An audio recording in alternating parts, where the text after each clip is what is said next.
Did I really say that Taiwanese people don't care about their national pride? A lot of the Taiwanese people, they just don't care. Did I really say Taiwanese people put money ahead of their national pride? Lots of Taiwanese people just want to go to work, earn money. They couldn't care less whether their passport said Taiwan, ROC, PRC, Timbuktu, or whatever country happened to be printed on the front of their passport.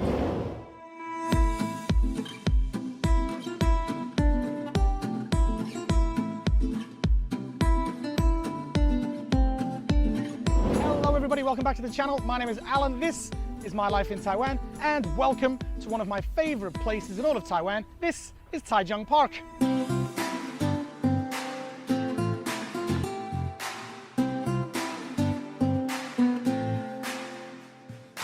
Now, I don't usually do this kind of video, and once a video is made, it's made, and I forget about it and move on to the next one. But when my recent video talking about the way that the UK treats Taiwan hit 300,000 views and almost 2,000 comments, it sparked a lot of controversy in the comment section and kind of made me question some of the things that I said.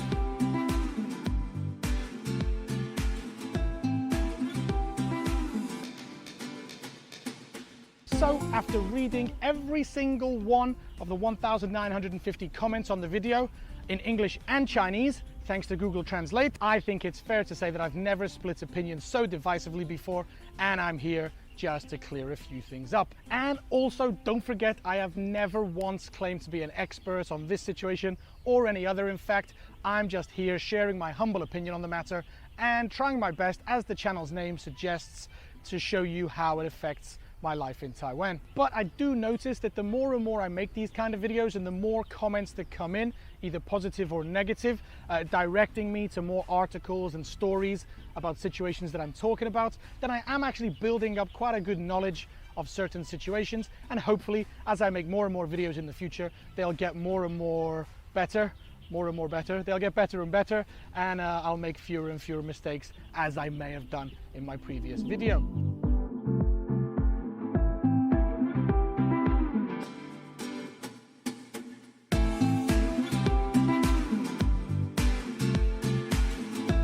Okay, so in the video I said this, that showed a survey proving that something like 40% of Taiwanese people wouldn't be prepared to fight if it came to the crunch and China invaded the country. And the study that came from was reported by the Taiwan News but carried out by ET Today. And many people in the comment section pointed out that ET Today is a politically biased source, so of course the results of the study will come out as they want them to do so. Now, either way, whether the comments were right or wrong, whether the source was politically biased, blue, green, or even red, as some people may have suggested, I was probably wrong to have included it without either fact-checking it or indeed providing some kind of information from an opposing balanced source. As I have mentioned already and probably will mention several times throughout this video, I'm not a professional journalist with an extensive knowledge of these kind of things. I am just one guy sharing my opinion based on what I've read. But I admit, in matters such as this, I probably should have either ignored a very one-sided study or indeed gone out into the street and conducted my own survey amongst the Taiwanese people. So I kind of hold my hands up to that one and will try my best in future to either avoid sources like this or at the very least mention that I do think it might have been a biased source.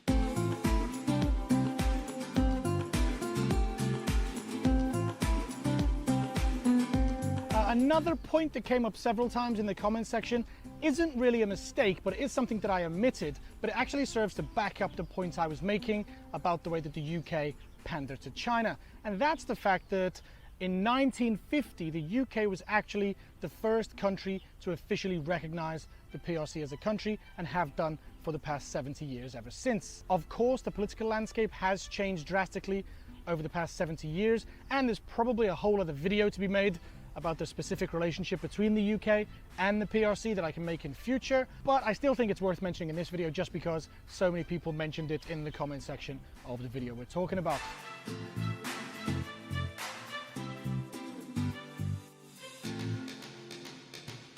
Now, let's get into the big stuff. Did I really say that Taiwanese people don't care about their national pride? Did I really say Taiwanese people put money ahead of their national pride?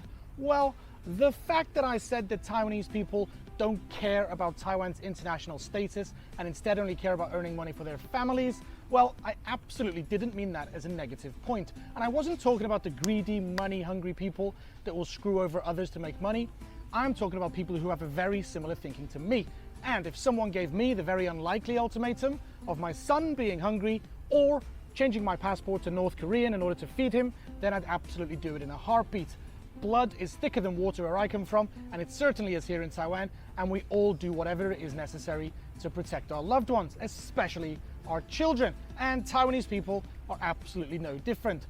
Yes, the passport is changing next year to make the word Taiwan bigger and ROC smaller, but again, would people choose this if it meant putting their family in danger? Financial danger, that is? Probably not. The family is much more important than the country in Taiwan, and I think that's completely normal for the average citizen to believe. I think over the Taiwan Strait there is so much brainwashing that goes on that many of the people over there blindly put their country and its leadership ahead of their own families, which creates huge problems at all levels of society within that country.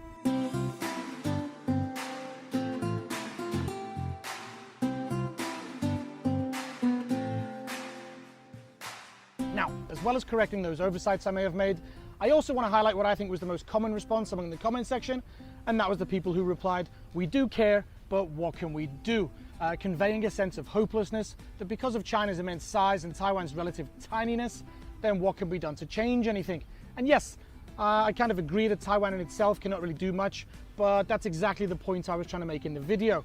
Taiwan needs the support of world powers such as the UK and other countries all around the world if it's ever going to be recognized and stand up on its own 2 feet. And that's why I feel embarrassed by the UK that they've allowed the Taiwanese people to have this lack of hope in standing up to the big bully across the Taiwan Strait. Because without some international support, there is little that can be done. But I always have hope. And I, like most Taiwanese people, go about each and every day here in Taiwan with the happiness to know that no matter what the official stance is regarding Taiwan and China and the way other countries see us, I am living in a country where I'm free to make YouTube videos talking about it, and the people around me are free to say whatever they want. And to be honest, most people actually don't give the situation much thought on a daily basis. Now, one more thing that was mentioned many times in the comment section was Prozzie's amazing statue impersonation at about 30 seconds into the video. I've double checked with Prozzie and he has confirmed that he wasn't trying to be a statue, he wasn't trying to be funny. It must have just been his brain went into shutdown, or he was performing some factory resets or something. But while we're on the subject of Prozzie, do me a big favor, go subscribe to his channel. He's at 90,000 subscribers, needs 10K to get to that silver play button award. And if you help him out, that's gonna help me out, as I'm pretty sick and tired of watching him staring longingly at my silver play button in the living room. He needs his own one. Go subscribe to him. He's putting out some absolutely awesome content recently. So yeah, actually talking of which, today this video comes out on Wednesday the 14th of October. That's my birthday. Your birthday gift to me. Go subscribe to Prozzie, get him to 100,000 subscribers, and Taiwan will see a party the likes of which has never seen before.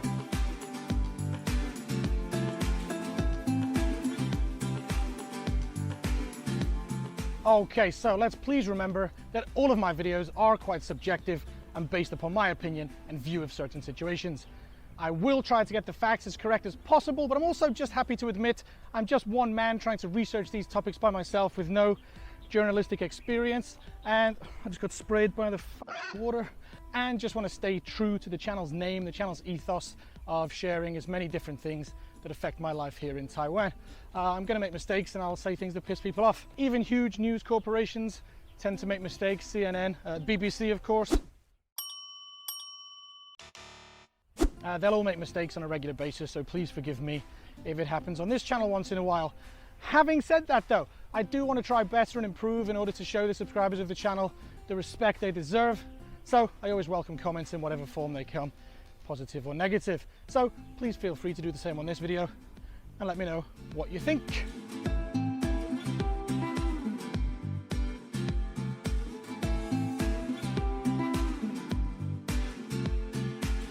Okay, before I go, there's one more thing I want to say, completely not related to the video at all, but this week it's been Mental Health Awareness Week, and while I will possibly make a full video about mental health of foreigners in Taiwan, which I think is very important. Maybe I'll make that video in the future. I just wanted to quickly take this opportunity to kind of reach out and talk to anybody that may be struggling with mental health, whether you're alone or surrounded by friends. Everyone's story is different, but if anybody thinks that a chat with me on Instagram would be beneficial, then please shoot me a message. I'm not doing this for followers. You don't even have to follow me. I read every single message that comes into my inbox and reply to the majority of most. So yes, please get in touch if you're feeling a little bit under the weather. I know it's got nothing to do with the topic of today's video, but I've been listening to a lot of podcasts and watching some shows recently on YouTube, and a lot of people are talking about it. And I think that's the important thing with mental health, is talk about it. It's okay to not be okay and all of that. So if you think I'm patronizing, then I'm sorry, that's not what I'm trying to be. I just want to let people know that there's always somebody available to talk to, even if it is a slightly overweight, middle-aged British man that you've never met on the other side of the world. Anyway, let's get this video wrapped up. Comments down below, like, share, subscribe, tell your friends if you found this interesting. But I think it's time to say goodbye. So as for now, and as always, I'll see you next time in My Life in Taiwan. Peace.